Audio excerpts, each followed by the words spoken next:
¿Qué tal? Os damos la bienvenida al primer webinar de este 2026, en el que vamos a hablar del papel de la reumatología en las displasias óseas.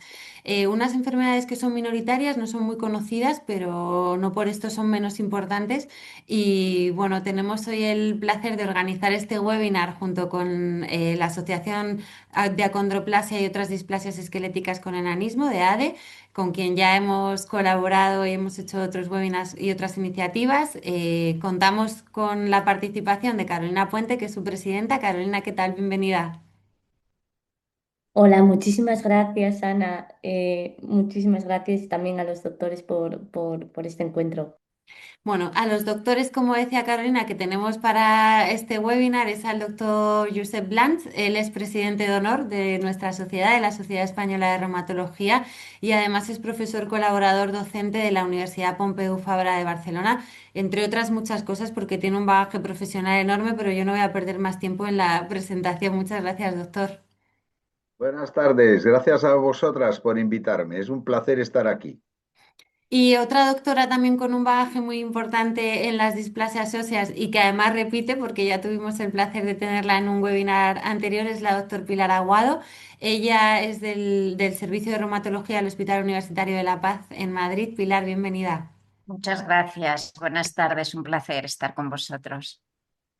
Bueno, pues ahora ya solo recordaros que el webinar se va a quedar grabado, que lo vamos a compartir en el canal de YouTube de la Sociedad Española de Reumatología y en la página web de inforrumac.com, además de a través de las redes sociales de ADE, o sea que si alguien quiere volver a verlo o no puede quedarse hasta el final, no hay ningún problema, va a quedarse ahí para poder volver a verlo. Las preguntas nos las podéis mandar a través del chat que está habilitado, podéis mandarnos preguntas en directo tanto para Carolina como para los doctores y nada más. Sí que recordaros que por favor esas preguntas pues que sean lo más genéricas posibles, porque como decimos siempre, estos encuentros no sustituyen a la visita en una consulta clínica y hay preguntas pues que no podemos responder porque nos falta parte de la historia clínica y porque bueno, pues no sería bueno ni procedente el que las respondiéramos. Entonces aquí pues también recordarlo, ¿no? Que esto no sustituye a la consulta con el especialista, pero sí que podemos resolver dudas generales que puedan surgir y no hay pregunta mala. Podéis mandarnos todo lo que necesitéis, que no hay pregunta ni mala ni estúpida, ni nadie va a juzgar nada. Hace poco, de hecho, yo creo que, no sé si terminamos el año o empezamos el año con un webinar también sobre displasias óseas junto con ADE y la verdad es que tuvo un éxito bastante considerable, ¿no? Porque suscitó mucho interés, ¿no? Y algunos de los temas se nos quedaron un poco pendientes. Entonces hemos decidido empezar este año con este webinar para tratar, ¿no? La importancia que tiene la especialidad de reumatología dentro del manejo de las displasias esqueléticas y cómo pues, se hace seguimiento y control desde nuestra especialidad. También abordar la importancia de esos equipos multidisciplinares para este tipo de patologías. Trataremos algunas novedades, el papel tan importante que tenéis desde las asociaciones de pacientes y nada, para nosotros, Carolina, es muy importante este encuentro, ¿no? Porque en la SER siempre decimos que los pacientes son nuestra razón de ser y tener estos encuentros fuera de la consulta, pues nos parecen muy importantes. Bueno, pues gracias a vosotros, Ana, porque creo que el principal motivo y el principal motor de la colaboración habéis sido vosotros cuando ADE llamó a la puerta de la SER para pediros ayuda y en este sentido que este webinar se haya llevado a cabo, así como el primero que hicimos hace apenas un año, ha sido gracias a vosotros y a la colaboración que hemos mantenido en el tiempo para hacerlo posible. Quiero agradecer también a los profesionales que hoy participan en este encuentro, al doctor Blanch y a la doctora Aguado, por su calidad humana y porque siempre que hemos llamado a la puerta no han dudado ni un minuto en cogernos el teléfono y en mostrar, pues a pesar de las dificultades y las barreras que encontramos en día a día, de hacer, como digo yo, lo complicado fácil, llano y accesible para todos los que estamos aquí y que al final sois y las sociedades científicas también el verdadero sentido de todo lo que vamos a compartir hoy aquí, que sin eso las asociaciones de pacientes no podríamos hacer nada. Sí es cierto que a mí siempre, como digo yo, me cae el marrón de tener la responsabilidad institucional de abrir estos encuentros, pero no quiero dejar de un lado lo que represento y que al final no dejo de tener una displasia esquelética, no dejo tampoco, sin que vaya todo el negocio a mí, de tener una condroplasia y que eso me hace tener una visión humana de los retos que enfrentamos en nuestro día a día. Durante décadas, las personas con acondroplasia y con otras displasias esqueléticas teníamos dos horizontes terapéuticos, por llamarlos de alguna manera, ¿no? Uno de ellos era pensar en la elongación ósea como única alternativa para mejorar nuestra calidad de vida y hoy vemos como los pacientes jóvenes y niños con acondroplasia o con otras displasias esqueléticas disponen de un horizonte terapéutico que para nada es ese proceso largo, complejo, exigente, tanto física como emocionalmente para muchísimas familias. Un proceso sin duda pues largo, complicado y que para muchas personas fue una decisión personal, para otras personas fue un motivo pues X que a lo mejor pudo ser condicionado, pudo ser no, cada uno su contexto social es el que es, pero una decisión importante y algo que sin duda hoy y que hayamos tenido hoy este encuentro tampoco es casualidad porque no nos habíamos planteado el horizonte de la reumatología. Y de ahí que cuando a Ana le pasé la batería de preguntas que los pacientes me trasladaban, no es baladí. Y es que también es nuestra historia y es una mirada pues que no nos habíamos planteado por lo que estaba comentando ahora al principio. Las únicas alternativas eran la elongación, aquel adulto que no era elongado no tenía ningún otro recurso más hacia el que acceder a un profesional y a lo mejor se quedaba en una primera pantalla, como yo lo llamo, que es el médico de atención primaria que veía como la única manifestación clínica más evidente la talla baja desproporcionada, como oye, pues oye, mira, esta persona es más bajita y ya está, lo dejamos aquí y vemos entre todos qué podemos hacer. Pero ahora, sin embargo, la ciencia, las sociedades, las asociaciones, acercamos hacia un modelo muchísimo más holístico, dando presencia a esas comorbilidades y a ese adulto que ahora ya no es niño y que sí que necesitamos de los reumatólogos para poder mejorar su calidad de vida. Ya no hablamos de los niños con el Voxdogo o con cualquier otro tratamiento, sino que existen muchísimos tratamientos que la reumatología nos puede acercar para mejorar la calidad de vida y que el adulto y los niños deben de conocer para, oye, pues esa información está ahí y es para ellos. No sé si me estoy adelantando, ¿no? Sobre el proceso que estamos llevando a cabo con los cesures, si no, Ana, córtame que tengo mucho que Nada, no te decir. preocupes. Yo creo que lo que vamos a hacer es que vamos a empezar con el doctor Blanch, que nos haga esa presentación. Resumen, esto es difícil, ¿eh? El resumir qué es nuestra especialidad de la reumatología, aunque es verdad que la acotamos al tema de la condroplasia, pero aún así es una especialidad muy amplia.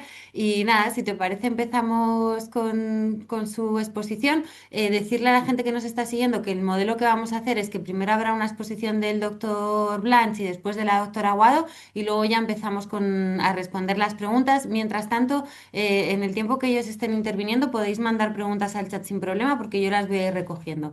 Pero bueno, este será un poco el modelo. Así que, Josep, cuando quieras. Pues, ¿se ve bien? Ahora sí, ahora sí. Vale, perfecto. Pues nada, muchas gracias, como he dicho, muchas gracias a la SER, muchas gracias a la Asociación de Acondroplasia, ¿no? Por haberme invitado. Es un placer y además un honor estar aquí, ¿no?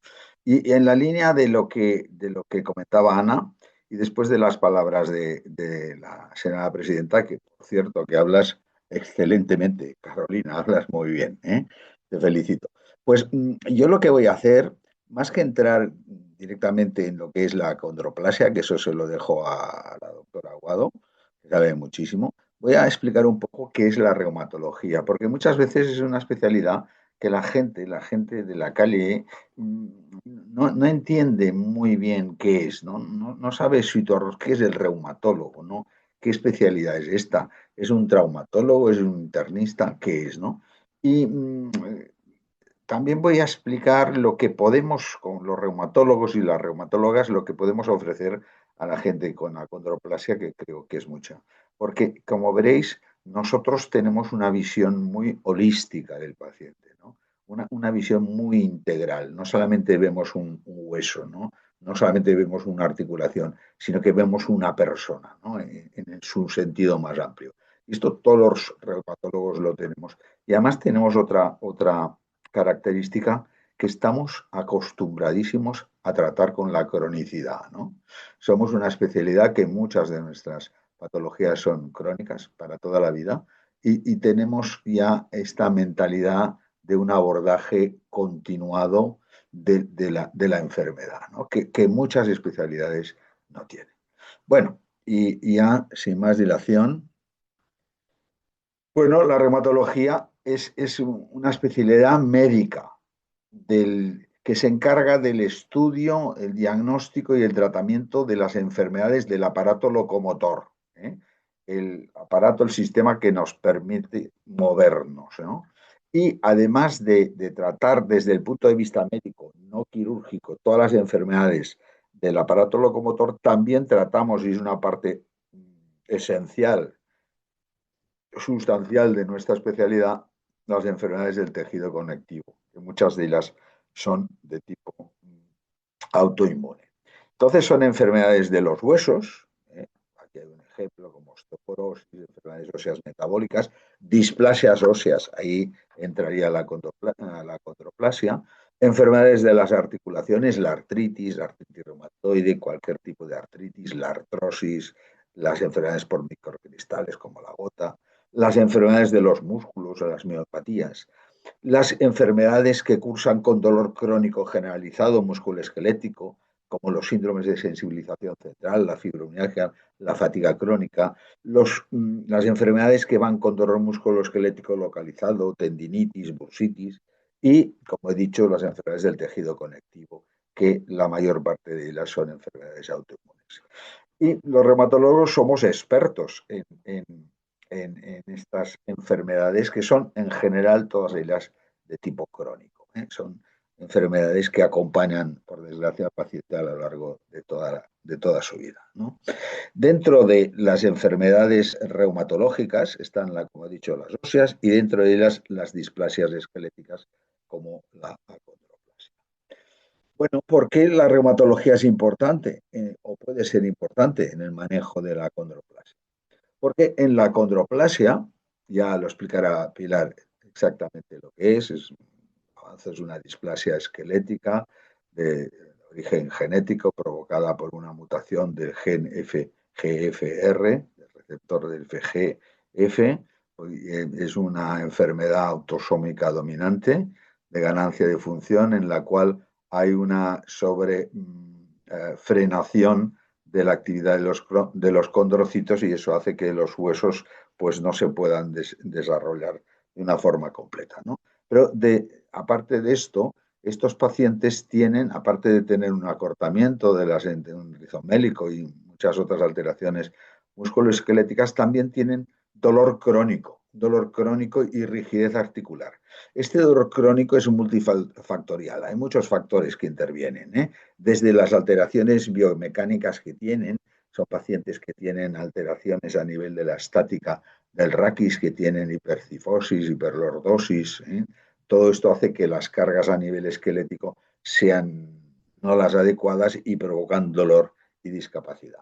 Como tienen también alteraciones en las cargas biomecánicas a nivel de las extremidades inferiores, es muy típico el genuvaro, que son las piernas, las rodillas así en aro, ¿no? Tienen con frecuencia artrosis secundarias. Tienen también con bastante frecuencia estenosis, estrechez del canal medular, sobre todo a nivel de la columna, ¿eh? Tienen contracturas, tienen desequilibrios musculares, tienen limitaciones de la movilidad articular, ¿eh? Y algunos de ellos también presentan síndromes de sensibilización central. ¿Qué puede aportar el reumatólogo o la reumatóloga? Evaluar por qué le duele. No todo el dolor es igual. Ahí se tiene que hacer un buen diagnóstico diferencial, y nosotros estamos acostumbrados a esto, ¿no? Hacer un diagnóstico diferencial. No todo dolor tiene la misma causa. Se tiene que ver exactamente cuál es la causa de ese dolor para tratarlo de una forma adecuada. Podemos ayudar a prevenir la progresión en los casos que se pueda, y sobre todo pues podemos acompañar en toda la historia natural, en todo su proceso asistencial al paciente. Tanto en la edad pediátrica, hay reumatólogos pediátricos, como en la edad adulta.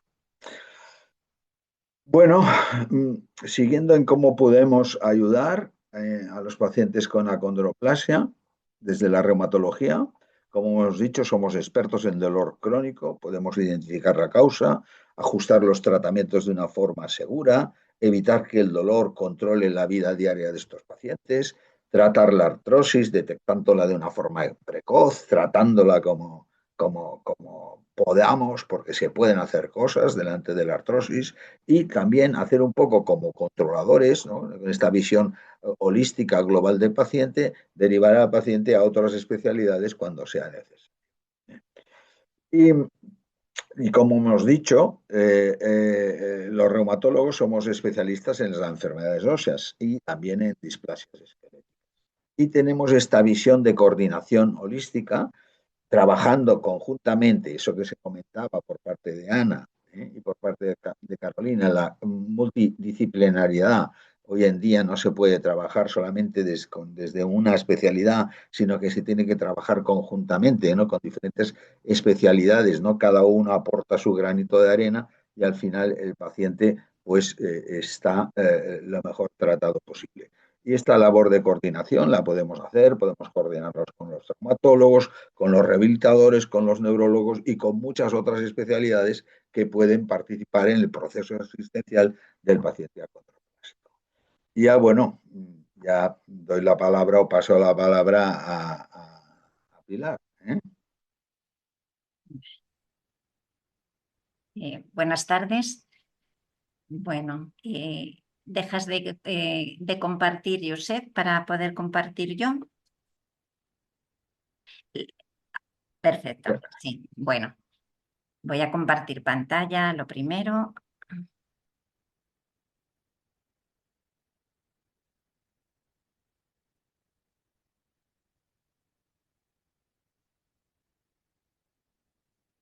Ahora, está bien, ¿verdad? Sí, Bueno. perfecto. Bueno, buenas tardes de nuevo y bueno, reiterar que para mí es un placer estar con todos ustedes hoy, agradecer a Ade, por supuesto, a Carolina, a la SER y un placer también este año pues repetir y hacerlo con el doctor Josep Blanch, que para mí es un honor. Bueno, voy a continuar un poquito la reflexión que ha iniciado el doctor Blanch. Si queréis, centrándome un poquito más en lo que es la displasia ósea. Y lo que quiero un poquito resaltar, bueno, pues que va a ser una introducción, una revisión breve, muy somera, y me gustaría pues dar unas pinceladas también de algunos aspectos que yo creo que son importantes en cómo nos enfrentamos los reumatólogos a las displasias óseas y de allí, bueno, pues poder también debatir sobre ello en el coloquio. Todos ustedes saben ya que las displasias esqueléticas son un grupo amplio de enfermedades minoritarias y de base genética que generan una alteración en el crecimiento del tejido óseo y cartilaginoso. Y aunque minoritarias, todas juntas suponen un gran bagaje y un gran número de pacientes afectados.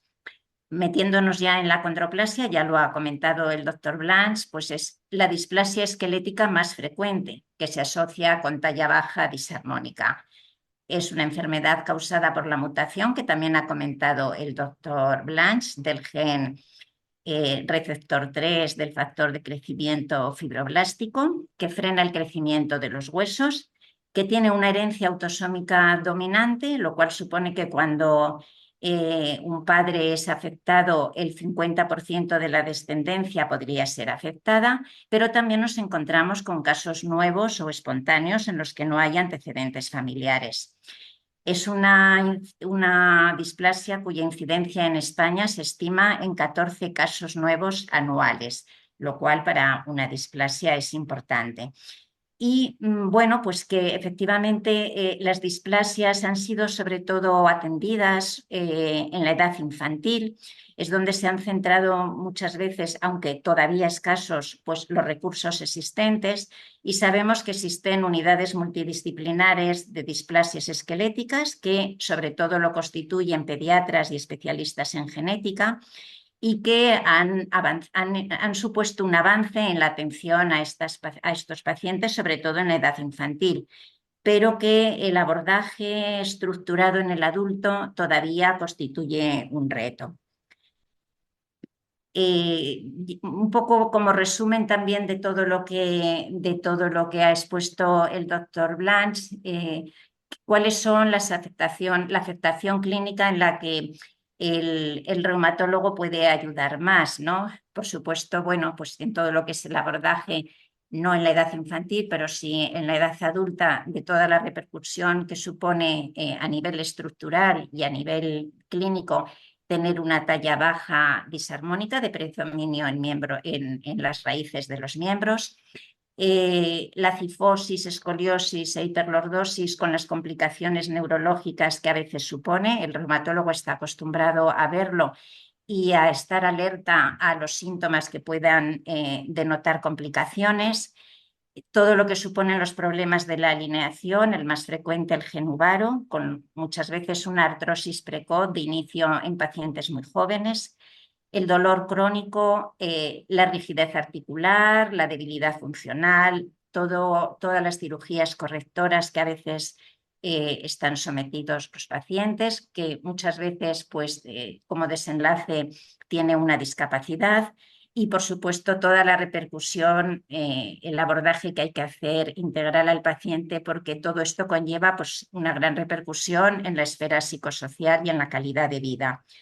Y yo creo que la atención integral pasa porque de una vez por todas abordemos dos temas importantes, y sobre todo en el adulto, donde hay todavía mucha falta de atención, como es el manejo multidisciplinar y la transición estructurada entre el mundo infantil y el adulto. Es una transición. La displasia va a empezar en la infancia, pero va a continuar en el adulto, y tiene que haber una atención coordinada y una atención mantenida. También, por movernos un poco en datos reales, he extraído pues los resultados de una encuesta que el Foro Europeo de Acondroplasia realizó tanto a profesionales de la salud, como son las barritas azules, como a pacientes y entidades representativas de pacientes, que son las rayitas rosas, en las que se realizó una encuesta que a nivel europeo, en el que se pretendía saber cuáles eran los especialistas identificados como necesarios para el cuidado del paciente adulto con acondroplasia. Eran sobre todo pacientes para las necesidades del adulto. Y como ven, pues hay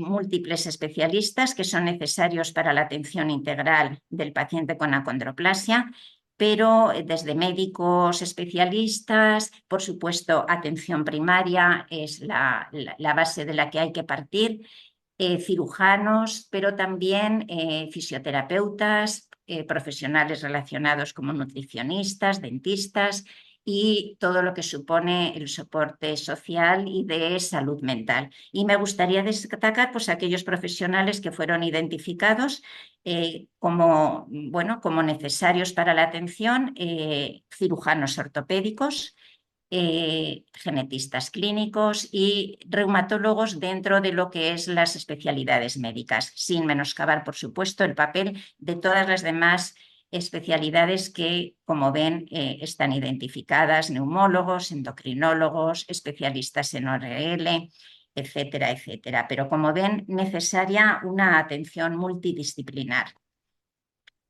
Y en esta misma línea, el Foro Europeo de Acondroplasia, viendo que el paciente adulto, podemos ponerlo entre comillas, pero sufre un cierto abandono a nivel de atención de salud, hizo un esfuerzo también en destacar aquellos síntomas que el propio paciente podía estar alerta, aquellos aspectos de salud que el propio paciente podía centrar su autocuidado, y cómo ante diferentes síntomas acudir al especialista que podía solucionarle los aspectos más importantes de su enfermedad. Destaca sobre todo la estenosis espinal como consecuencia de todas las alteraciones de la alineación vertebral, cifosis, hiperlordosis.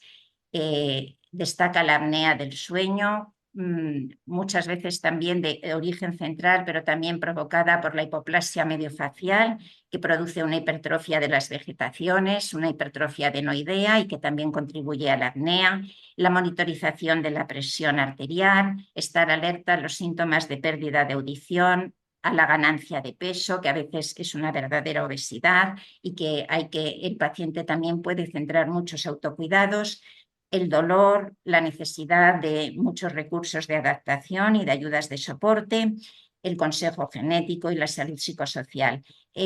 Venían a hacer una lista de un autotest en el que el paciente podría identificar ciertos síntomas y saber a qué especialista podría acudir.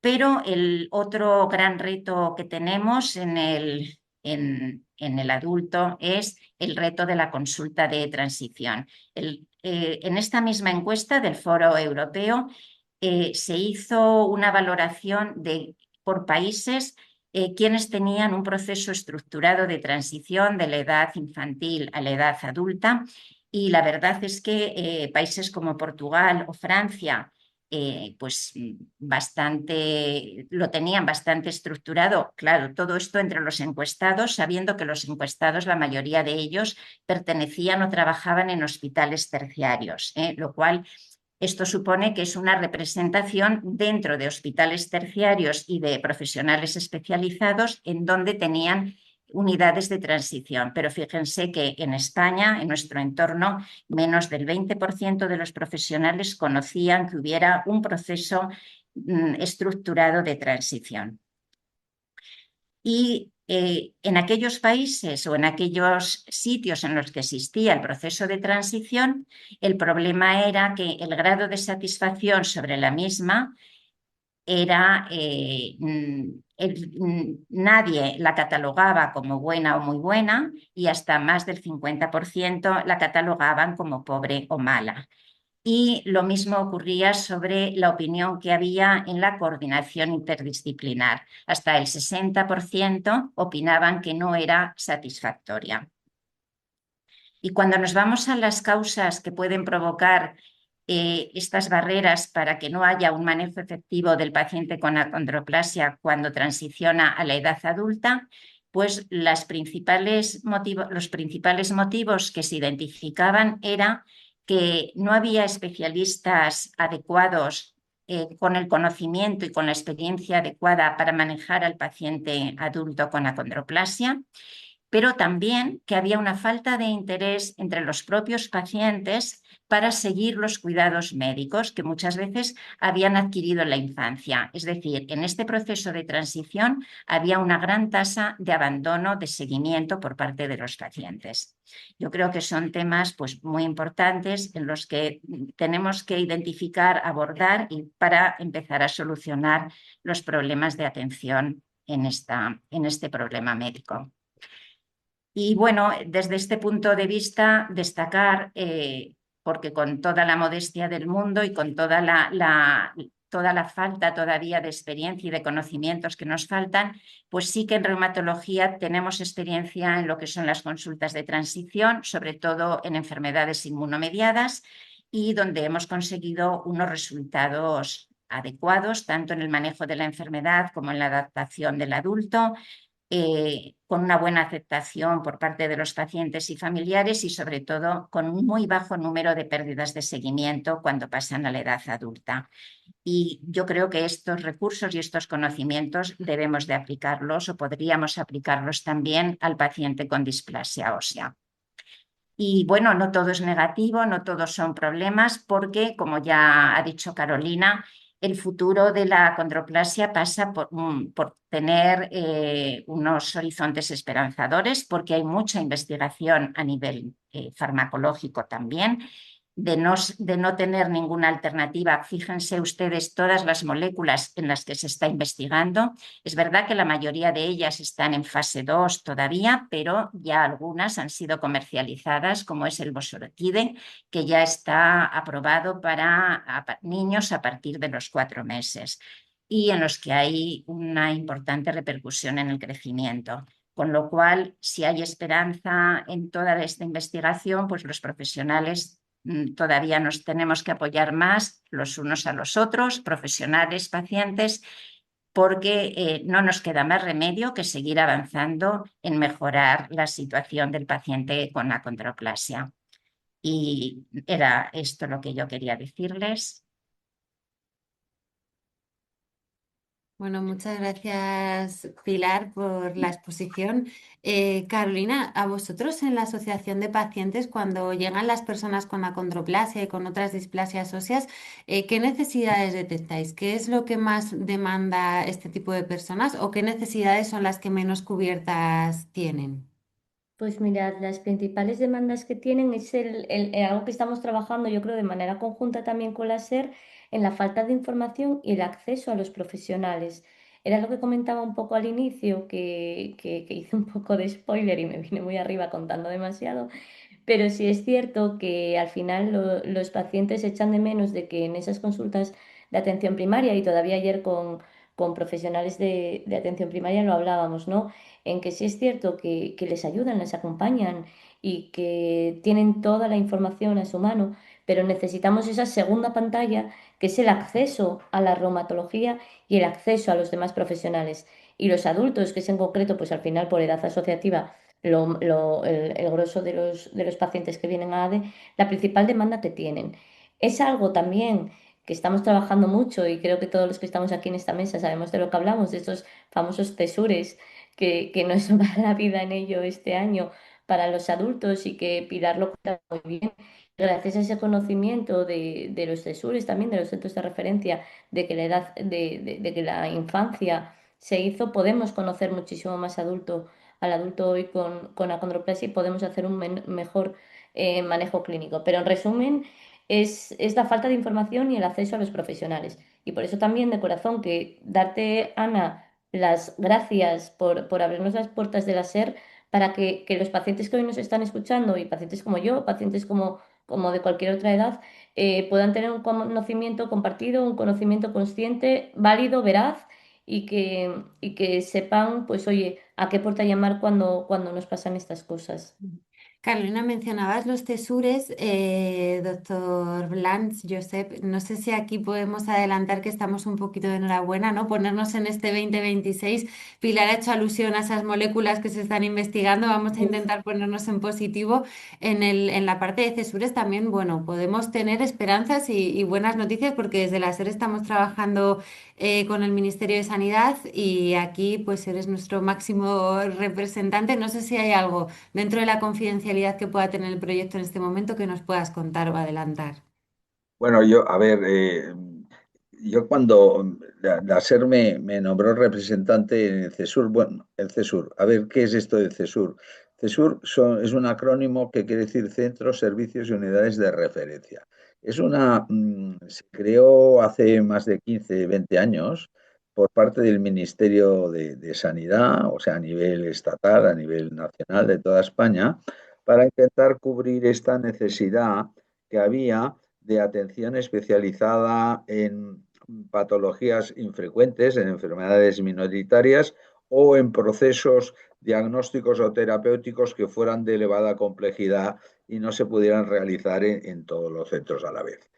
Pasaba de que en las grandes ciudades, sobre todo Barcelona, Madrid, Bilbao, Valencia, se agrupaba la mayor parte de centros que trataban a estos pacientes. Y entonces se producía una clarísima inequidad, ¿no? Gente que vivía lejos de estas grandes ciudades, pues no podía tener una atención especializada de calidad.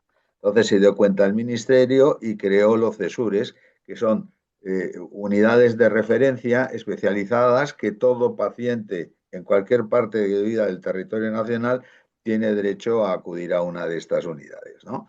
Hay muchísimos CESURES, hay un CESUR para displasias esqueléticas infantiles, pero no hay un CESUR para displasias esqueléticas en adultos. Y entonces, a través también de la insistencia de Carolina y de su asociación, se puso en contacto con nosotros y nos dijo, oye, que creemos y queremos que nos apoyéis para desde dentro del CESUR, que se ha abierto ahora un nuevo periodo de creación de nuevas unidades de referencia, crear una o varias unidades de referencia que cubran todo el territorio nacional. Yo se lo presenté, recibimos un apoyo generalizado de todos los participantes y estamos finalizando el proceso. No puedo garantizar nada, pero la pinta es que se van a crear estos cesures para displasias esqueléticas. Pueden ser 2, 3, 4. También decir una cosa, que no todos los pacientes tienen que ir allí, a ser visitados ahí. Muchas veces estos cesures lo que hacen es emitir, para decirlo de alguna forma, una doctrina, ¿no? Decir, pues bueno, delante de un paciente acondroplásico hay un protocolo específico para tratar, no sé, la estenosis de canal del adulto, la artrosis de rodilla que tiene, el dolor crónico esquelético generalizado. Nosotros generamos desde el CESUR esto y emitimos estas recomendaciones que se diseminan a nivel de todo el territorio nacional y que son aplicadas pues, en sus áreas de referencia. O sea, el paciente no tiene que viajar, es el conocimiento el que tiene que viajar. Eso yo creo que también lo tenemos que entender todos, ¿no? Que no todos los pacientes tienen que ir al CESUR, no es necesario. Algunos sí que van a tener que ir. Pero bueno, yo creo que esto es una cosa muy importante. Parece de que, no lo sé porque estamos en pleno proceso, pero la idea es que esto va a acabar bien, me parece que sí. Bueno, esperemos eso, ¿no? Que a lo largo de este 2026 una de las noticias del año que tengamos que hacer y recoger sea que todo este proyecto se ha materializado y que contamos con CESUR, con centros de referencia para adultos y como dice el doctor Blanch, que el conocimiento viaja y viaja mucho más lejos y llega a todos aquellos rincones donde personas con este tipo de patologías lo necesitan, que al final es lo más importante. Si os parece, no sé si Pilar quiere decir Sí, algo. sí, Puedes Ana, interrumpirnos, Pilar, sin problema. sí. No, quería comentar o dar una visión, ¿no? de lo que es el CESUR, también un poco en la línea que ha hablado el doctor Blanch. Lo que a mí me gustaría también expresar es que esto es una evolución natural, la historia natural de la condroplasia no la conocemos bien y yo creo que esa es una de las principales dificultades a la hora de tratar al paciente adulto. Entonces, que no diferenciaría yo tanto, mi visión personal es que hay que dar mucha importancia a la transición y no diferenciar tanto entre adultos y niños, sino, es decir, es una transición y el adulto, es decir, el paciente, el médico que ve un paciente con displasia adulta, tiene que estar relacionado y tener conocimiento con la displasia infantil y viceversa. Y este nexo a mí no me gustaría que se perdiera de vista muchas veces, porque no es una distinción, somos un CESUR de adultos, un CESUR infantil. Yo creo que en las enfermedades minoritarias, más que ninguna otra, la transición, la comunicación efectiva y ante el paciente cuando termina su periodo infantil o adolescente y pasa al adulto es muy importante. Y también porque los propios, y en esto sí que lo digo por experiencia, cuando actuamos en conjunto con especialistas infantiles, aprendemos más que cuando lo hacemos solo desde una perspectiva de adulto, ¿no? Entonces, yo creo que todo esto, de alguna manera, si se pudiera transmitir en las creaciones de CESUR, podría ser muy importante.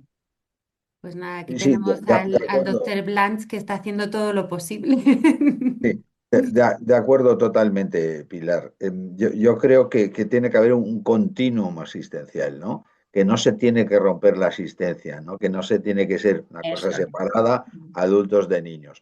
Evidentemente que crear de la nada un CESUR de adultos, que si no hay la experiencia, Eso conocimiento, es, eso es un es. poco forzado, puede tener su papel, pero estoy más a favor de esta visión tuya, que hay ese continuo asistencial. Pero tampoco lo que pasaba, por desgracia, es que, oye, se acababa la edad pediátrica, oye, ya tiene 16 años y tal, a este paciente nadie lo visitaba. Y se quedaban, pues bueno, Exacto. Sí. Carolina nos lo puede decir, se quedaban en el limbo estos pacientes. No los trataba nadie. El médico de cabecera, uy, veía un acondroplásico y decía, uy, yo no sé nada de todo esto. Entre comillas, qué miedo, no sé cómo tratarlo, no sabía a quién enviarlo. El traumatólogo lo veía, bueno, no le hemos podido hacer elongación, pero sí, vamos a hacer elongación, pero nada más. El neurólogo, pues a veces lo veía, a veces no. Psicólogos, todo esto, estos pacientes quedaban dejados de la mano de Dios, ¿no? Y ahí está el papel de los Jesús, ¿no? Pues si Y os parece, voy a empezar con las preguntas que nos han llegado, que algunas van en la línea, ¿no?, de ese dejado de la mano de Dios, ¿no?, y de ese limbo en el que muchas veces se encuentran los pacientes, pero bueno, vamos a intentar responderlas de la mejor forma posible dentro de lo que podamos responder. La primera de ellas, aparte de deciros que nos están llegando muchos agradecimientos por haber realizado este webinar, por vuestra generosidad compartiendo el conocimiento y haciéndolo de una forma que sea fácil, y Carolina, también a ti por todo el trabajo que lleváis a diario en la Asociación de Pacientes y ese acompañamiento una vez que salen de la consulta y se enfrentan al día a día de la vida diaria de cualquier persona. La primera pregunta que nos dicen es una persona que, bueno, comenta, como ha comentado ya Carolina en alguna ocasión, que casi siempre a este tipo de paciente les mandan al traumatólogo cuando algo ya se ha roto o cuando hay que operar directamente, ¿no? Entonces, lo que nos dice es que las personas que viven con una displasia, para ellos la cirugía debería de ser solo una parte, y nos pregunta que en qué momento de la vida el reumatólogo debería de tomar el mando, quizá para evitar a lo mejor alguno de esos quirófanos, si se pudiera evitar. Y luego también, como paciente, a ellos qué señales, si es que las hay, les pueden avisar de que no es un tema solo de los huesos, sino de que ya puede haber un problema de gestión más a nivel de salud articular. Aquí podéis contestarme quien queráis. Josep, adelante. Luego yo te continúo. A ver, yo creo que el papel del reumatólogo es un papel un poco podría ser de director de orquesta, ¿no? De todos estos diferentes especialistas que participan en el proceso asistencial del paciente acondroplásico, ¿no? Dirigirle, bueno, a ver, es un paciente que, bueno, puede tener una patología que sea tributaria de cirugía, vamos a hablar con el trauma. Hay una estenosis de canal, no sé qué, vamos a hablar con los neurocirujanos. Hay un problema neurológico, vamos a hablar con los neurólogos. Hay un problema de audición, vamos a hablar con los otorrinos. Hay un problema de dolor crónico generalizado, un problema de un trastorno de sensibilización central, vamos a hablar con quien sea que se encargue de estos, psicólogos, etcétera, fisioterapeutas. Yo creo que es un poco esa visión general que acostumbramos a tener los reumatólogos, lo que nos hace con toda la modestia y la inmodestia propia. Yo voy a defender mi especialidad a muerte, como es lógico, ¿no? No sin criticar a los demás, pero yo creo que esta visión general que tenemos es lo que nos aporta valor, lo que aporta valor al paciente, ¿no? No sé si he contestado, me he dejado alguna cosa. Pilar, si quieres tú Sí. No, ampliarlo. a ver, yo creo que cuando hemos hablado de los síntomas, ¿no?, o de las entidades que el reumatólogo maneja, pues es que allí hay claros síntomas: dolor, rigidez, limitación articular. Y por supuesto, el paciente con acondroplasia va a tener es decir, el cuidado que requiere cualquier paciente. Cualquier paciente, cuando tiene dolor, lo comenta con su médico de atención primaria, y el médico de atención primaria o puede solucionarlo o puede, muchas veces, la mayoría de las veces, nos los derivan, sobre todo si no identifica bien la causa del dolor, ¿no? Y allí es donde entra el reumatólogo haciendo el diagnóstico diferencial. Claro que son los síntomas de cualquier ciudadano, de cualquier paciente que tiene una clínica. Yo creo que es muy importante el médico de atención primaria, porque va a ser el que discierna la necesidad de una atención especializada, y eso nunca lo debemos de olvidar. Y lo que ocurre es que desafortunadamente es mucho más frecuente o más probable que un paciente con acondroplasia, cuando denota un síntoma, haya que estar más alerta por su patología de detrás a excluir ciertas cosas. Entonces, si vemos a un paciente sin displasia que tiene dolor, le atiende su médico de atención primaria y cuando no sabe lo que es, nos lo deriva, con más motivo, quizás el médico de atención primaria debe de conocer los síntomas de alerta que le hagan derivar precozmente al reumatólogo. Y la dinámica debe de ser esta. Debe de ser el conocimiento desde la atención primaria hasta el especialista. Y probablemente por ser un paciente con acondroplasia, pues de una manera más alerta y de una manera más precoz. Para eso existen derivaciones preferentes, derivaciones urgentes, derivaciones normales. Es decir, que yo creo que es saber que hay una patología detrás que puede dar ciertas complicaciones y que deben de ponerse en alerta tanto desde atención primaria para una derivación precoz al especialista. Y como hemos mencionado, pues muchos síntomas pueden ser interpretados y valorados y hacer el diagnóstico diferencial por el reumatólogo. Y desde ese Pilar, punto de sí. vista, pues eso, el diagnóstico precoz y en la medida de lo posible evitar las complicaciones. Ujú. Pilar, iba a decir, has hecho alusión al dolor como síntoma y una de las preguntas que nos ha llegado va en esta línea, ¿no? Es de un paciente que dice que, bueno, que están un poco cansados, están acostumbrados a convivir con ese dolor por la condición que tienen, pero a la vez también están cansados de escuchar que ese dolor es normal por su condición, ¿no? Y lo que nos preguntan es si de alguna manera les podéis ayudar a distinguir el tipo de dolor, de cuándo es de esa condición de displasia o cuándo puede ser un proceso inflamatorio o metabólico que sí que podría tener un tratamiento, ¿no? Que lo que nos dice es que no queremos que nos digan que es normal, sino queremos saber pues cuándo es normal y a lo mejor no se puede hacer nada o cuándo hay que prestar atención a ese dolor y sí que se puede hacer algo. Claro, el dolor nunca es normal. Lo que pasa es que es más frecuente en el paciente con displasia, con acondroplasia, pero no por ello es normal, ¿no? Efectivamente, hay que interpretarlo y hay que analizarlo. Y ahí es donde el doctor Blas, cuando ha mencionado todas las entidades, todas las patologías que el reumatólogo ve, la mayoría de ellas denotan dolor, a veces inflamación, a veces otras alteraciones metabólicas. Y allí es donde yo creo que sí que tenemos la experiencia suficiente para discernir entre lo que puede ser un dolor mecánico, un dolor inflamatorio, un dolor de causa metabólica.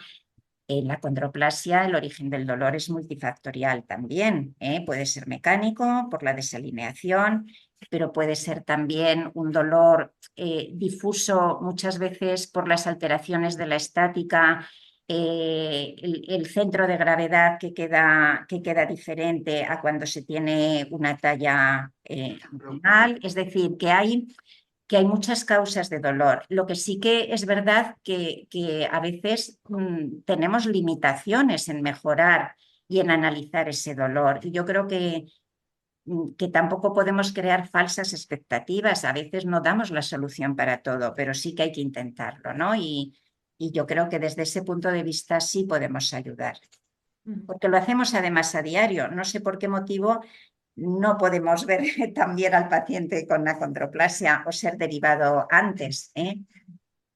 Hay dos preguntas que os las voy a juntar porque van un poco en la misma línea, ¿no? Por un lado, hay una persona que nos dice que a las personas con acondroplasia y con otras displasias óseas les da miedo acabar en silla de ruedas o con prótesis cuando tienen una edad muy joven.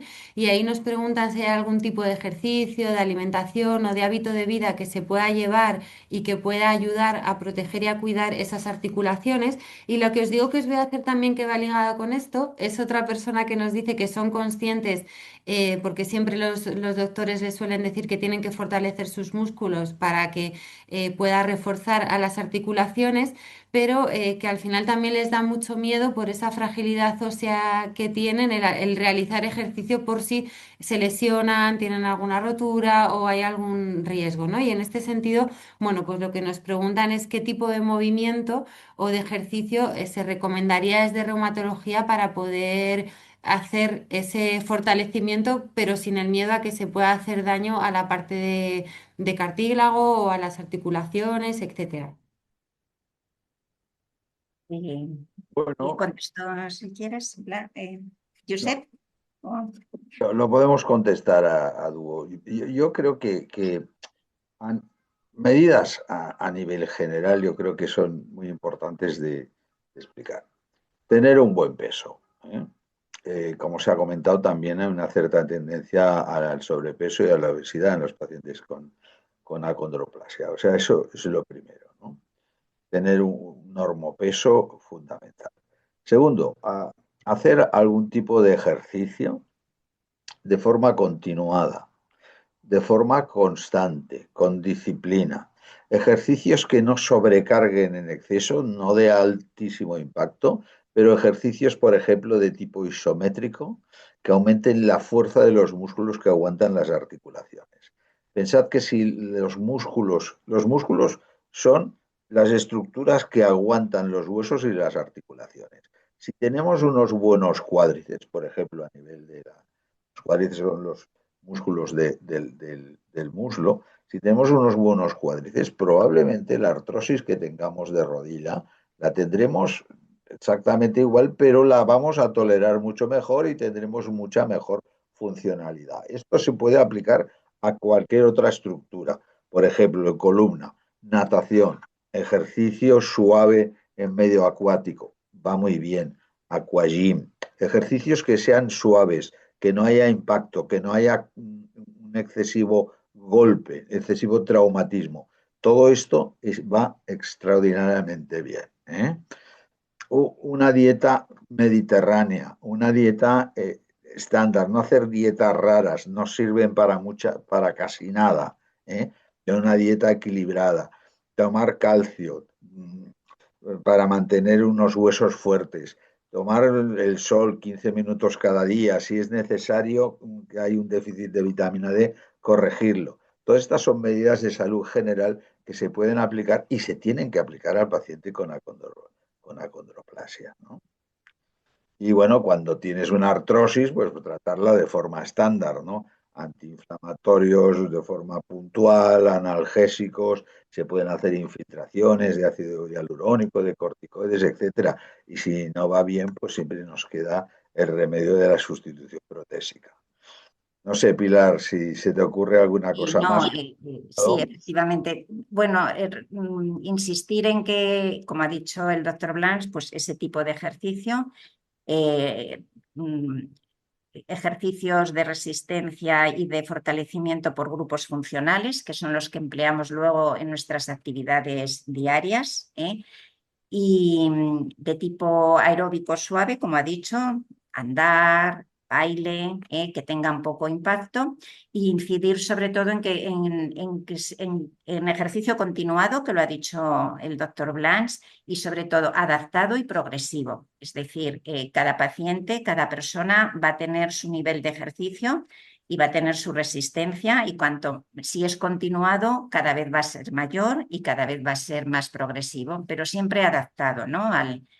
al paciente, y en general no difiere mucho de los cuidados del paciente con osteoporosis normal, sin falta sin ninguna otra alteración genética, y tampoco del ciudadano normal que cuida su salud ósea y su salud muscular. En el fondo viene a ser lo mismo, evitar el impacto, eso sí, evitar el impacto.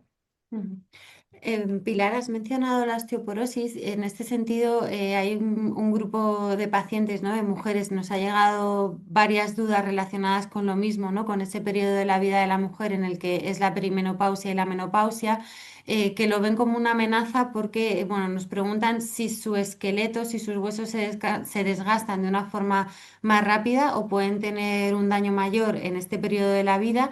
Y en este sentido, pues, ¿qué plan preventivo se podría ofrecer o se podría recomendar para, pues, no perder movilidad o que, bueno, poder proteger mucho más al esqueleto? Y luego, por otro lado, también nos han preguntado, referido a la osteoporosis, cuál es el riesgo en las personas con displasia, ¿no? Y qué cuidados especiales, si es que los tuvieran que tener, pues les recomendáis para su prevención y su manejo. Vale. Sí, a ver, en principio la prevención y el manejo de la osteoporosis en el paciente con displasia no dista mucho de lo que haríamos con la población general. Es decir, es importante evaluar el riesgo de fractura del paciente. La displasia, en concreto la acondroplasia, podría predisponer.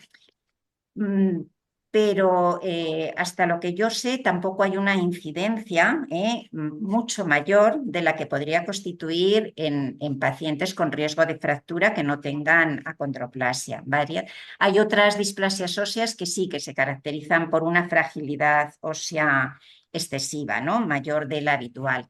A ver, yo creo que aquí hay dos cosas. Por un lado, la prevención, y me atrevería a decir que a veces el tratamiento no distaría mucho del abordaje que hacemos con un paciente habitual.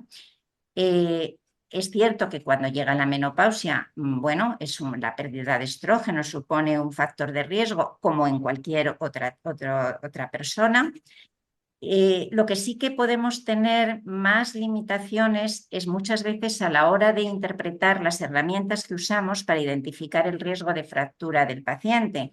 ¿Por qué? Porque la densitometría en el paciente con acondroplasia puede verse artefactada, ¿vale? Por toda bueno, pues por todas las alteraciones estructurales articulares que pueden, y eso puede artefactar el resultado de la densitometría.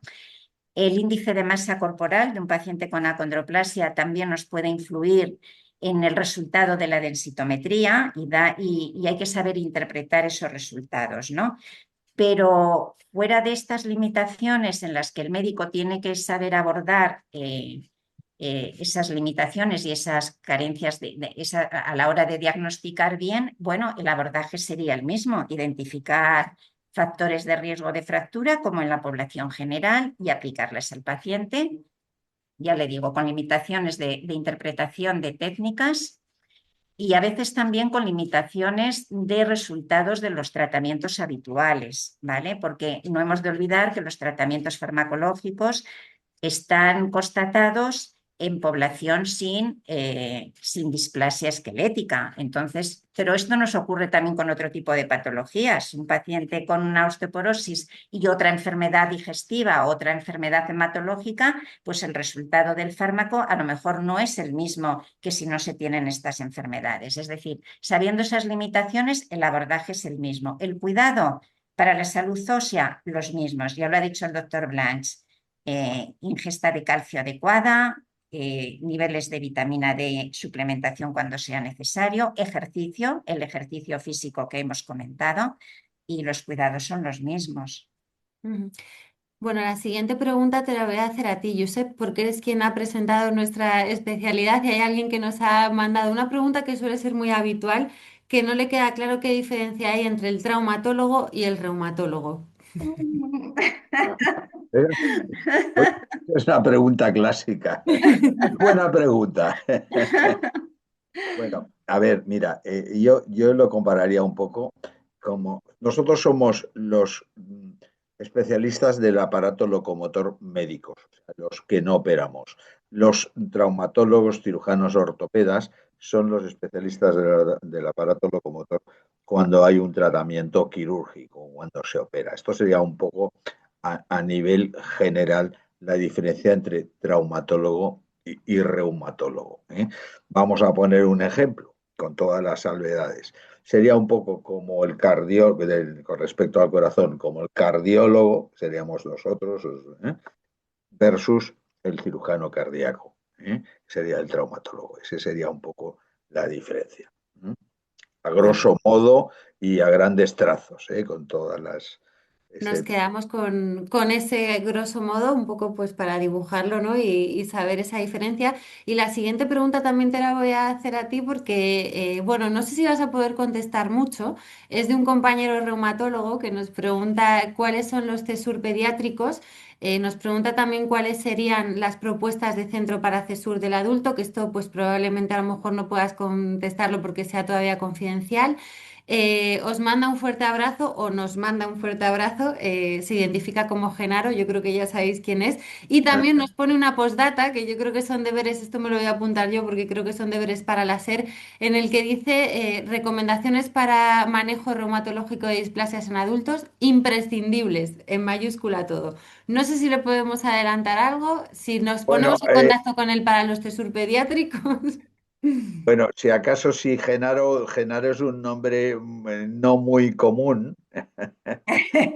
Es Yo único, tengo un Genaro es único. Genaro que vive en el noroeste peninsular, que además es muy amigo mío, y yo que sepa de cesures pediátricos, me parece que hay más, pero está La Paz, ¿no? Pilar, No, CESUR no es, bueno, no CESUR, sois, no, no es CESUR, no es CESUR. sois RN Bon, ¿no? También. Sí, somos RNBO y es Hay unidad. otra cosa que Sí. no lo hemos comentado, pero a nivel europeo hay como una especie de estructura parecida al CESUR que se llama ERN-BON, que trata las displasias esqueléticas generales. Ya no puedo darte los criterios de acceso para el CESUR, pero, porque aún no los tenemos, pero a nivel privado, si acaso, y ahora que no nos oye nadie, quizá podemos No hacer. obstante, cuando tengamos esa noticia que queremos que sea una de las noticias del año, yo me comprometo a compartirla con Genaro antes que con nadie. Antes de publicarla, en Pues cuanto nada, tengamos pues una Ana, ya, publicación ya, oficial. ya puede haber, ahora que está de moda las filtraciones, los leaks, puede haber alguna filtración, ¿eh? Que no seré Totalmente. yo, el que lo filtre, ¿eh? Y luego la siguiente pregunta, es verdad que es una pregunta más personal, individual para Pilar, pero bueno, ya que estamos, se la vamos a hacer. Es una persona que nos dice que ha sido paciente tuyo y que quería preguntarte si en el Hospital de La Paz ya funciona la unidad multidisciplinar. A ver, en La Paz funciona la unidad multidisciplinar de displasias esqueléticas que se formó sobre todo con especialistas en pediatría, ¿vale? De las diferentes especialidades pediátricas y por supuesto coordinado por genética. Hace unos años nos integramos la unidad metabólica ósea de reumatología, nos integramos con ellos como, digamos, para ver al paciente adulto y precisamente porque nos llegaban muchos pacientes adultos como reumatólogos, a nuestra unidad metabólica ósea teníamos ya pues, bastantes pacientes con displasia ósea y es lo que un poco os comentaba antes. Nos integramos con ellos, ellos nos hacen la transición del infantil al adulto, que es muy importante, y nosotros nos apoyamos también para intentar dar un apoyo multidisciplinar al adulto. Y aquí hay muchas dificultades, ¿vale? Eh, el mundo de infantil está mucho más preparado, y esto es, claro, mi prisma y mi experiencia, que puede ser muy limitado y que puede tener otras interpretaciones, pero hay todavía mucha distancia a formar ese mismo equipo multidisciplinar que existe en un mundo infantil y en concreto en La Paz, al mundo multidisciplinar del adulto, ¿vale? Y muchas veces viene pues porque no existe esa coordinación histórica y también porque cuesta mucho encontrar profesionales especialistas en displasias óseas. No olvidemos que, por ejemplo, yo tengo pacientes que además los tengo en mi lista de cosas a hacer y que, es decir, localizar a un traumatólogo de adultos que opere a una paciente con acondroplasia con un genu muy severo es muy difícil. Es muy difícil y yo lo llevo intentando. Tenemos que pedir ayuda a los traumatólogos infantiles y ellos mismos intentar hablar con los traumatólogos más de adultos y todo eso es mucho tiempo, mucha coordinación en profesionales muy ocupados. Y como este ejemplo que os he puesto, los hay en muchos otros ámbitos, neurológicos, cardiológicos, renales, quizás menos en algunas especialidades, renales lo tenemos más resuelto, pero a ver, es muy, muy difícil. Por eso yo sigo insistiendo en que tenemos que estar coordinados porque nos pueden ayudar desde el mundo infantil mucho, ¿eh? Y aquí el paciente con acondroplasia, y es también pues eso, en el sentido de que nunca nos gustaría crear falsas expectativas. Estamos luchando en ello, pero es muy, muy difícil. No es lo mismo operar un genuvaro en un paciente que no tiene una acondroplasia que en el que la tiene.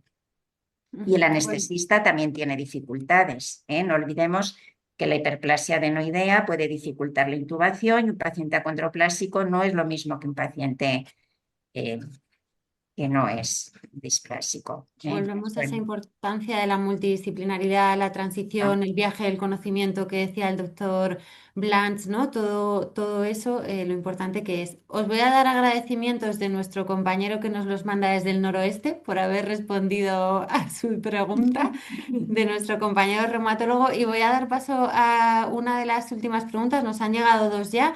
La primera de ellas que os voy a trasladar es, ha hecho alusión Carolina, ¿no? Que muchas de las personas, de los pacientes que se acercan a ADE han pasado por procesos de elongación y entonces en este sentido, claro, lo que ellos se preguntan o lo que ellos sienten es que al final, pues para fabricarse su hueso, ¿no? Después de estos procesos han tenido que hacerlo bajo un estrés metabólico muy grande y que además, claro, lo que ellos nos preguntan es cómo se puede desde reumatología vigilar que ese hueso nuevo tenga una buena calidad y luego también lo que nos preguntan si ese hueso es más propenso a descalificarse o a romperse por estrés según van pasando los años o no, o puede ser que después de este proceso de elongación el hueso que se cree sea un hueso de calidad y no tenga ningún problema, ¿no? Fuera como un hueso normal.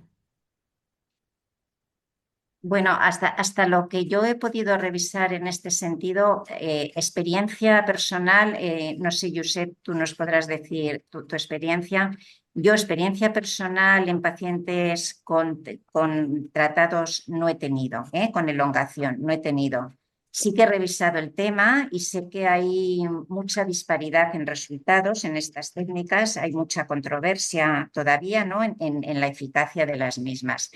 Yo no he recibido pacientes para, digamos, valorar la salud ósea y tampoco he visto, o sea, en este tipo de proceso, si el hueso que surge tras este proceso, este estrés, que sí que lo es diferente o está más afectado. No he visto tampoco estudios que constaten este hecho, ¿vale? Yo creo que aquí sí que hay que unir también mucho la experiencia del traumatólogo, que es el que realiza el procedimiento quirúrgico, porque ellos podrían probablemente tener más conocimiento. No, yo no sé contestar porque no tengo experiencia en haber tratado ese tipo de hueso. Y tampoco he visto nada constatado plenamente. Yo, bueno, para aportar, estoy un poco como Pilar, tampoco, también me lo he mirado y en general un hueso más largo, pues si crece también no solamente en longitud, sino en grosor, pues tendría que ser igual de resistente que el hueso normal, ¿no? Lo que parece es que sí, tienen una resistencia parecida al hueso normal, ¿no? No tienen por qué ser menos resistentes. Yo creo que nos tenemos que dar con esta idea en general. Ujú. Bueno, la última pregunta que nos ha llegado, voy a empezar diciendo que desde aquí pues no queremos que ningún médico de atención primaria se ofenda. Somos conscientes de que muchas veces pues las decisiones la manera de actuar de cada uno es persona dependiente y bueno, pues que tampoco los criterios de derivación al traumatólogo o al reumatólogo pues como estamos viendo también a lo largo del webinar, lo que hemos dicho siempre, ¿no? Son patologías multidisciplinares que hay que estudiarlas desde distintas especialidades y a veces a lo mejor el médico de atención primaria decide derivar primero al traumatólogo y después el traumatólogo es quien contacta con el reumatólogo o al contrario. Es cierto que también a veces, pues por inercia, ¿no? De la historia natural se deriva a un especialista, ¿no? Lo decía al principio Carolina, ¿no? Que hace unos años pues la única solución que se daba a las personas con este tipo de patología era la elongación ósea y eso pasaba por traumatología claramente, ¿no? Entonces quizá en esta pregunta que nos mandan de por qué no les derivan al reumatólogo y sistemáticamente lo hacen al trauma, pues a lo mejor es por alguna de estas razones, ¿no? Y luego también lo que nos preguntan, bueno, pues que en algunos casos están un poco cansados de escuchar en primaria que, bueno, que lo que tienen es algo genético y que no tiene arreglo, ¿no? Entonces ahí pues se sienten un poco abandonados y nos dicen si existe, que me temo que no, una frase mágica que ellos les pudieran decir a su médico de primaria para que, bueno, revalorase esa respuesta de que es algo genético y no tiene arreglo y les derivaran de alguna manera al reumatólogo para quizá encontrar algunas herramientas que puedan mejorar su calidad de vida o su día a día. No sé aquí qué les podemos decir. A ver, yo decir que curar los médicos curamos muy poco, ¿eh? Muy poco. Enfermedades infecciosas, alguna cosa quirúrgica, una apendicitis, pero tratamos siempre y ayudamos siempre y mejoramos muchas veces. O sea, que decirle a una persona que tiene acondroplasia, oye, usted tiene una cosa genética y aguántese toda la vida porque es algo genético. Esto me parece que es una respuesta como mínimo inadecuada. Siempre se puede hacer algo para pacientes, siempre se le puede ayudar, ¿no? Y si no puedes hacer nada, al menos lo puedes consolar, ¿no? Eso sería un poco el principio de la medicina en general. Pero no, no, la cosa que sea de origen genético, pues tiene evidentemente que la causa aún no la sabemos tratar, pero sí que podemos curar o mejorar muchas de las complicaciones que presentan, por supuesto, claro que sí. Sí, a ver, en estos casos yo creo que también hay que hacer un ejercicio de humildad por parte del médico y de sincerarse con el paciente, ¿no? Porque al fin y al cabo hemos de establecer una relación mutua y no olvidemos que el mundo de las displasias es un mundo en el que estamos menos familiarizados los médicos y hay que hacer ese ejercicio de humildad. No podemos muchas veces ofrecer soluciones porque no las conocemos, ¿eh? Y uno empieza a poder ofrecer algo, bueno, pues cuando empieza a conocer. Entonces, el mundo de las displasias óseas es poco conocido a nivel social y es poco conocido a nivel científico. También porque había pocas soluciones, es decir, todo el impulso que la genética ha dado, todo el impulso que nos ha permitido conocer este mundo de enfermedades, nos ha impulsado a tener que afrontarlas y a tener que conocerlas. Pero hay que también considerar que muchas veces un médico, yo misma, puede ser cualquier especialista, ya sea de atención primaria o de cualquier otra especialidad, puede sentirse confuso y a veces desbordado por no saber dar una respuesta, ¿eh? Yo muchas veces he dicho, me voy a estudiar su caso y voy a intentar ayudarle, pero a día de hoy no sé cómo ayudarle, ¿eh? Es decir, yo creo que esa capacidad de comprensión por parte del paciente hacia su propia patología y ese intentar familiarizarse, porque muchas veces si nos vemos muy exigidos, respondemos también con respuestas un poco agresivas, ¿no? Como ha dicho el doctor Blanch. Entonces, yo creo que hay que hacer ese ejercicio, ¿no? Mire usted, no sabemos todavía mucho, vamos a ver si sabemos más o vamos a ver si preguntamos a quien sabe un poco más, ¿no? Y en No, eso sí que pediría muy comprensión. bien, Pilar, muy bien. Estoy totalmente de acuerdo contigo, ¿no? No podemos vender cosas que no podemos ofrecer, ¿no? Pero bueno, es cierto que cada vez se pueden ofrecer más cosas. Sí, claro, efectivamente, También es el cuando te metes momento, un es el poco momento. en estudiar estas enfermedades, ves que hay muchas cosas. Lo has dicho tú y lo has enseñado muy bien en esa diapositiva. Hay cantidad de nuevos tratamientos para la acondroplasia, cantidad que están ahí. Y hay uno que está comercializado en España que parece que funciona bastante bien. Sí, ¿Eh? por supuesto. En ASBMR, Claro. la última reunión, pues había un nuevo tratamiento que combina también un propéptido C más un análogo de la hormona de crecimiento que parece que también daba resultados muy, muy interesantes. O sea, hay muchas cosas, hay esperanza. Carolina decía antes, Josep, que cuando no se puede hacer nada siempre se puede hacer algo, aunque solo sea consolar. Y luego Sí. también Pilar ha hecho alusión a esa comprensión, ¿no? de tu patología y de aprender a convivir con esa patología crónica que te va a acompañar a lo largo de de toda tu vida y esa parte de las enfermedades que son poco conocidas también a nivel social. En todas estas áreas, las asociaciones de pacientes, ADE, tiene una labor fundamental, es un pilar, porque al final en todo ese consuelo, ¿no? En esa visibilización, en esa comprensión de tu día a día, por mucho que los especialistas quieran empatizar, por mucho que queramos ponernos en los pies de alguien, si no lo estamos viviendo, pues es muy difícil, ¿no? Esa empatía. Esto es algo que desde ADE trabajáis todos estos puntos muchísimo. Totalmente, Ana. Yo vaya por delante el reconocimiento hacia todos los profesionales y de corazón que entendemos pues que al final somos seres humanos, malos días tenemos todos y que a lo mejor pues bueno, la sobrecarga también que está pasando el sistema sanitario a día de hoy pues también hace que oye, pues que el otro también con el dolor crónico que está pasando todos los días haya tenido no la respuesta que esperaba y luego llamen a la puerta de ADE para buscar consuelo. Yo lo que digo siempre, se trata de ser humanos. Y en el momento que somos humanos, a partir de ahí fluye todo lo demás. Y parece algo pues que últimamente pues lo estamos perdiendo, pero se trata simple y llanamente de ser humanos y de ayudar al otro pues en la circunstancia que tiene a canalizar la mejor solución. ¿Que puede ser la que él esperaba? Sí, que puede ser la que él no esperaba, pues tampoco. Y la gestión también de las expectativas.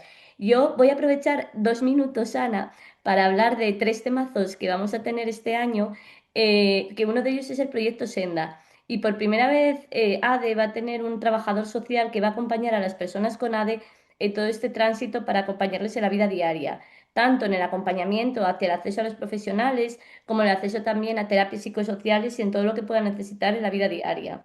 Luego, por otro lado, que abro la ventana y desde aquí transmito la invitación a la SER a participar, vamos a hacer el primer estudio de las barreras sociosanitarias que tienen las personas con ADE para detectar cuáles son, pues precisamente esto que nos llega a nuestra ventanilla de entrada para poder detectarlo y ponerle nombre y sobre todo números. Y luego, por otro lado, también que todo lo que estábamos hablando, em, al final estamos en un momento también de aglutinación de conocimiento, se están abriendo nuevas puertas con esto que hablábamos de los tesures y con los que ya existen para la infancia, pero no se canalizaban a lo mejor y los profesionales tampoco lo tenían, como por ejemplo a lo mejor el doctor Blanch que lo estoy conociendo ahora, pero sí que el canalizar en estructuras claras y en estructuras de aglutinar ese conocimiento y trabajar junto a las sociedades científicas y a los profesionales en ese conocimiento para compartir criterios y evitar también todo eso que estuvimos hablando durante todo el webinar, ¿no? La dispersión de la información, que creo que también es clave, y aquello que hoy nos están compartiendo los doctores, poder tenerlo en plataformas únicas a través, por supuesto, de las sociedades científicas y por ello también pues mejorar toda la atención en todo el territorio, que es lo que nos están viniendo y lo que nos reclaman al final los pacientes, que serán 3 proyectos clave que también son la razón de ser de ADE, que es trabajar de la mano de todo el mundo, de la mano de las sociedades, de la mano de los doctores y que nos hacen ser tanto mejores entidades como también lo que venía diciendo al principio, mejores personas.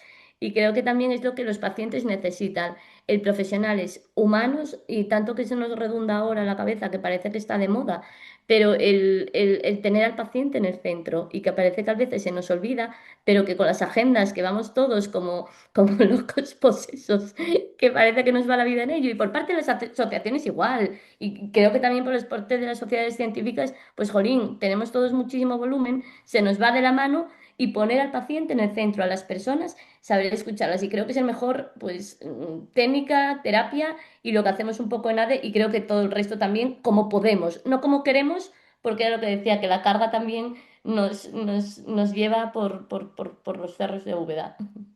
Bueno, en cualquier caso, enhorabuena por esos 3 proyectos para este año. Sabes que podéis contar con la SER, así que aquí hablaremos y trabajaremos para ver qué Por podemos impulsar y supuesto. cómo podemos colaborar. Y yo, si os parece, nada, recordaros que este webinar se va a quedar grabado, se comparte en nuestro canal de YouTube. Os agradecemos a todos los que os habéis conectado en directo, casi 30 personas. Y bueno, muchas gracias también a los doctores, a Carolina. Yo me voy a quedar con esa parte del ser humanos que decías, ¿no? Con esa parte de mensaje de optimismo que daba el doctor Blanch, haciendo alusión a esa imagen que nos ha puesto la doctora Aguado de todas esas moléculas que se están investigando, de ese tratamiento que ya hay, y con una frase que ha puesto al final de su diapositiva Pilar, que empezaba con un caminando juntos, ¿no? Pues vamos a estar en eso, en caminar juntos y en que el conocimiento llegue pues a todos los rincones, como decía Josep. Carolina Puente, presidenta de la Asociación de Acondroplasia y otras displasias esqueléticas con enanismo, de ADE, muchas gracias por habernos acompañado esta tarde. Doctor Gracias a Josep vosotros, Ana. Lanz, presidente de honor de la Sociedad Española de Reumatología y profesor colaborador docente en la Universidad Pompeu Fabra de Barcelona. Muchísimas gracias por haber estado también este rato con nosotros. Y doctora Pilar Aguado, también del Servicio de Reumatología del Hospital Universitario de La Paz. Ella repite y yo no prometo que no te hagamos tripitir, Pilar. Sería fabulosa, encantada. Muchas Así que nada, gracias. muchas gracias a todos. Buena tarde.